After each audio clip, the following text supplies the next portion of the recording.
that the United Kingdom formally recognises the State of Palestine.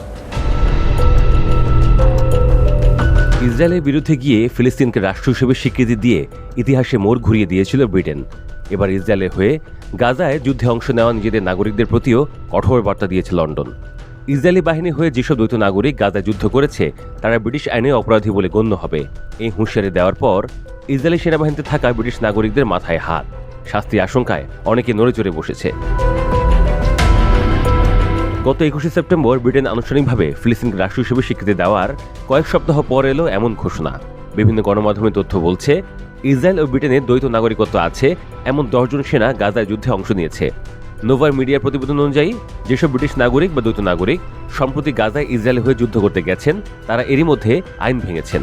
এরপরেও তারা Israeli সেনাবাহিনীতে কাজ চালিয়ে গেলে তাদের বিরুদ্ধে অপরাধমূলক মামলা দায়ের করতে পারে ব্রিটিশ সরকার। 1870 সালে তৈরি করা 155 বছরের পুরনো ফরেন এনলিস্টমেন্ট অ্যাক্ট অনুযায়ী ব্রিটেনের সাথে শান্তিপূর্ণ সম্পর্ক রয়েছে এমন কোনো দেশের বিরুদ্ধে যুদ্ধ করা অপরাধ হিসেবে গণ্য হয়। আগে ব্রিটিশ নাগরিকদের ওপর এই আইন খুব একটা প্রয়োগ করা হয়নি, কিন্তু এখন পরিস্থিতি পাল্টেছে। ফিলিস্তিনকে রাষ্ট্র হিসেবে স্বীকৃতি দেওয়ার পর ব্রিটেনে এই আইনের মাধ্যমে আইনি পদক্ষেপ নেওয়ার পথ উন্মুক্ত হয়েছে। ব্রিটেনের আইনজীবী পল হেরন বলেন, আইনি পরিস্থিতি এখন বদলে গেছে। যেসব ব্রিটিশ নাগরিক ইসরায়েলি সেনাবাহিনীতে গাজা বা পশ্চিম তীরে যুদ্ধ করছে তারা এখন এই আইনের আওতায় আসতে পারে।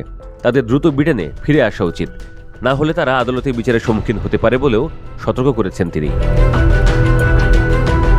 তবে ব্রিটেনের 155 বছরের পুরনো ফরেন এনলিস্টমেন্ট অ্যাক্টে কিছু সীমাবদ্ধতাও রয়েছে। এই আইন খুবই পুরনো এবং দুর্বল, তাই মামলা প্রমাণ করা কঠিন হতে পারে। এই আইনের ধারা অনুযায়ী শাস্তি বাধ্যতামূলক নয়, ফলে আদালত চাইলে শুধু জরিমানা বা হালকা সাজাও দিতে পারে। আবার ব্রিটেন ফিলিস্তিনকে রাষ্ট্র হিসেবে স্বীকৃতি দেওয়ার আগে যেসব ব্রিটিশ নাগরিক ইসরায়েলি সেনাবাহিনীতে যোগ দিয়েছে তাদের উপর এই আইন কার্যকর নয়। তবে এই আইনের বাইরেও ব্রিটেনে এমন কিছু আইন রয়েছে যেগুলোর আওতায় ইসরায়েলি সেনাবাহিনীতে কাজ করা ব্রিটিশ নাগরিকদের বিচার করা সম্ভব। 2001 সালের ইন্টারন্যাশনাল ক্রিমিনাল কোড বা আইসিসি অ্যাক্টে গণহত্যা, মানবতা বিরোধী অপরাধ এবং যুদ্ধাপরাধের মতো বিষয়গুলো এর আওতাভুক্ত। এছাড়া আন্তর্জাতিক মানবিক আইনের গুরুতর লঙ্ঘন হলে 1957 সালের জেনেভা কনভেনশনস অ্যাক্টের মাধ্যমে বিচার করা যায়। ইসরায়েল ও ব্রিটেনের দ্বৈত নাগরিকরা গাজায় গণহত্যা ও আন্তর্জাতিক আইনে গুরুতর লঙ্ঘন করায় তাদের জেনেভা কনভেনশন অ্যাক্টের মাধ্যমে বিচার করা সম্ভব হবে বলে মনে করছেন বিশ্লেষকরা।